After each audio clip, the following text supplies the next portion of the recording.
Assalamualaikum warahmatullahi wabarakatuh. Selamat pagi, Puhaba Syedara. Kembali lagi bersama kami dalam Berita Aceh. Bersama saya, Elzira Felicia.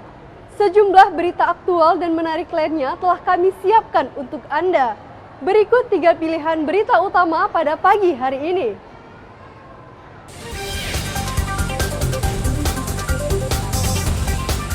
Jemaah haji kloter pertama debarkasi Aceh tiba di tanah air melalui Bandara Internasional Sultan Iskandar Muda.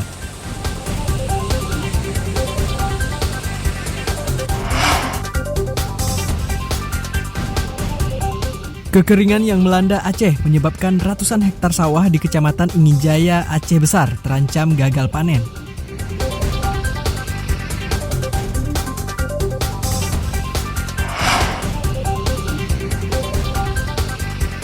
Mengawali tahun ajaran baru, sejumlah pedagang seragam sekolah di pusat Pasar Kota Lok Semawe kebanjiran pembeli.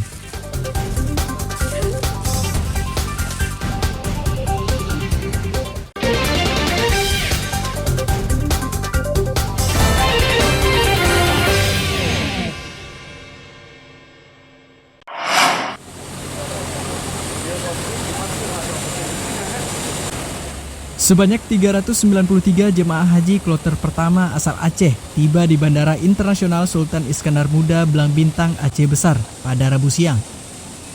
Para tamu Allah asal Kabupaten Aceh Besar dan Kota Sabang merupakan jemaah haji perdana debarkasi Aceh. Dari 393 jemaah, seorang di antaranya merupakan jemaah mutasi dari kloter 5. Jemaah ini menggantikan seorang jemaah kloter 1 yang wafat di Arab Saudi. Saat tiba di bandara, jemaah haji ini dibawa ke asrama haji bagi yang jauh tempat tinggalnya. Panitia penyelenggara ibadah haji PPIH Aceh telah menyiapkan segala kebutuhan untuk jemaah, antara lain akomodasi dan fasilitas perawatan bagi jemaah yang butuh perawatan atau sakit. Alhamdulillah, kloter pertama embarkasi Aceh mendarat pukul 14.50. Bergeser 10 menit dari informasi awal. Semuanya dalam kondisi sehat, walaupun ada beberapa orang yang perlu dibawa dengan mobil ambulan karena kondisi fisik. 393 jemaah mendarat dengan selamat. Satu dari kloter pertama ini meninggal di Arab Saudi. Kemudian tanazul satu orang dari kloter 5. Jadi jumlah yang tiba di tanah air untuk kloter pertama alhamdulillah tetap 393 orang. Selain akomodasi, PPIH Debarkasi juga akan membagikan air zam-zam bagi jemaah saat tiba di tanah air.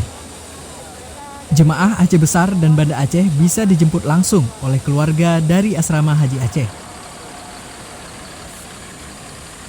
Hingga Rabu ini, sudah 12 jemaah haji asal Aceh wafat di Tanah Suci pada musim haji tahun ini. Satu di antaranya merupakan petugas penyelenggara haji. Tim Liputan melaporkan dari Aceh Besar.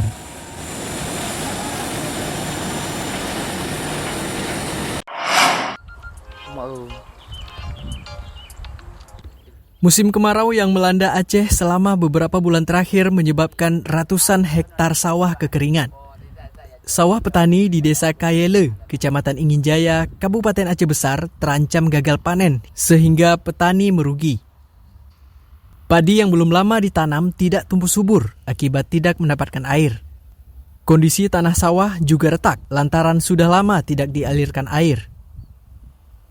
Para petani juga kesulitan mengairi sawah lantaran tidak ada sumber air terdekat, sehingga tanaman padi yang baru ditanam terancam mati jika dalam waktu dekat tidak turun hujan atau memperoleh air.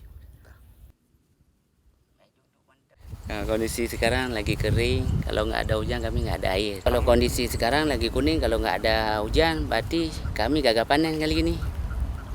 Lain nggak ada. Jadi selama ini mengandalkan hujan aja Pak? Iya, kami tunggu aja hujan. Kalau ada hujan berarti ada rezeki. Kalau nggak ada hujan kami nggak ada rezeki. Nengoklah ke sekarang padi lagi kuning kami. Jadi pemerintah mohon bantu kami untuk membangunkan sumur bor ataupun irigasi yang sesuai kemampuan sendiri. Tanaman padi yang masih berumur 1 bulan mulai menguning dan tumbuh tidak sempurna. Kondisi tersebut membuat petani merugi akibat sawahnya gagal panen. Ya agak kuning kayak gini, payah. Setengah-setengah gitu, keringnya tanah sekerasnya gitu. Jadi musuhnya tuh kan payah juga kita untuk selitkan air untuk mengambil ke sana tuh, karena pancuran situ kadang-kadang airnya nggak ada sepenuh gitu mengalirnya ke sini kan, nggak mungkin sampai kemari jauh dari pancuran sana tuh. Petani berharap pemerintah turun tangan menanggulangi kekeringan yang setiap tahun melanda areal persawahan di daerah itu. Mereka mendesak dibangun saluran air atau irigasi sehingga sawah tidak kering saat musim kemarau. Tim Liputan melaporkan dari Aceh Besar.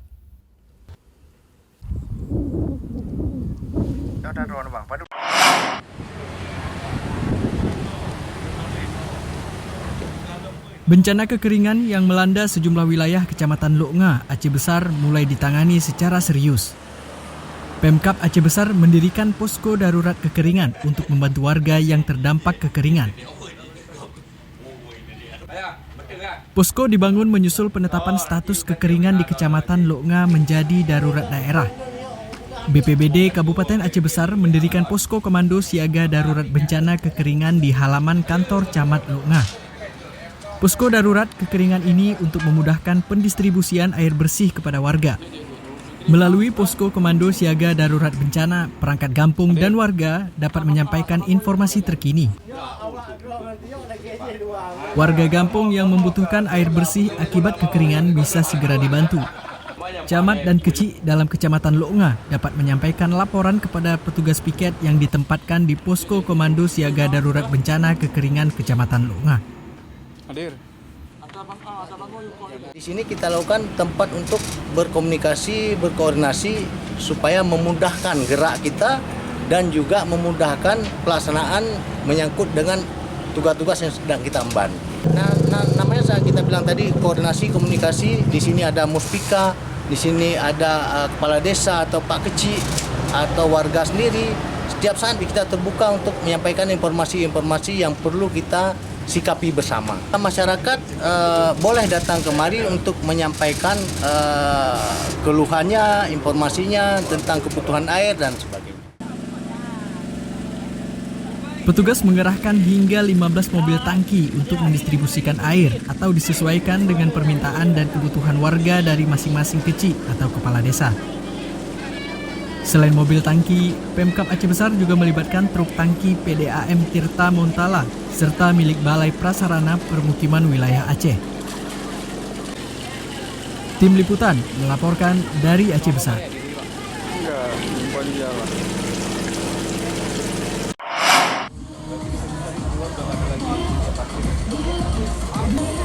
Tingkat kepatuhan pengendara dalam berlalu lintas di Aceh masih rendah. Akibatnya jumlah kematian kasus kecelakaan lalu lintas relatif tinggi. Kecelakaan lalu lintas pada tahun 2024 terus meningkat. Pada April dan Mei 2024, jumlah laka lantas di Provinsi Aceh mencapai 307 kasus. Korban meninggal dunia tertinggi terjadi pada April 2024 dengan jumlah meninggal mencapai 70 orang. Sedangkan pada Juni 2024, laka lantas mencapai 316 kejadian dengan 67 korban meninggal dunia. Direktorat Lalu Lintas Polda Aceh akan menggelar Operasi Patuh Selawah 2024 mulai 15 Juni 2024 untuk menekan pelanggaran lalu lintas. Tingginya fatalitas kecelakaan selama periode ini menjadi alasan digelarnya Operasi Patuh Selawah yang berlangsung hingga 28 Juli 2024. Jadi operasi ini bertujuan memberikan kepatuhan kepada masyarakat pengguna jalan. Di Aceh ini Pak, tingkat fatalitas cukup tinggi. Bulan Juni kemarin adalah fatalitas paling tinggi. Sebanyak 69 orang sudah meninggal dunia. Jadi kita akan berikan penegakan hukum yang tegas kepada masyarakat, namun tetap kita lakukan dengan humanis. Jadi pentahapan kita sudah lakukan dulu, kita lakukan sosialisasi terhadap masyarakat. Habis setelah itu kita lakukan penegakan hukum.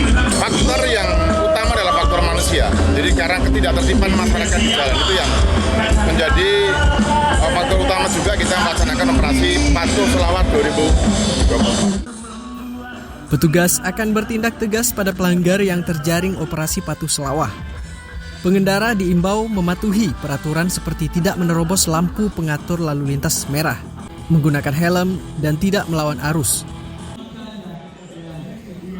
Tim Liputan melaporkan dari Banda Aceh.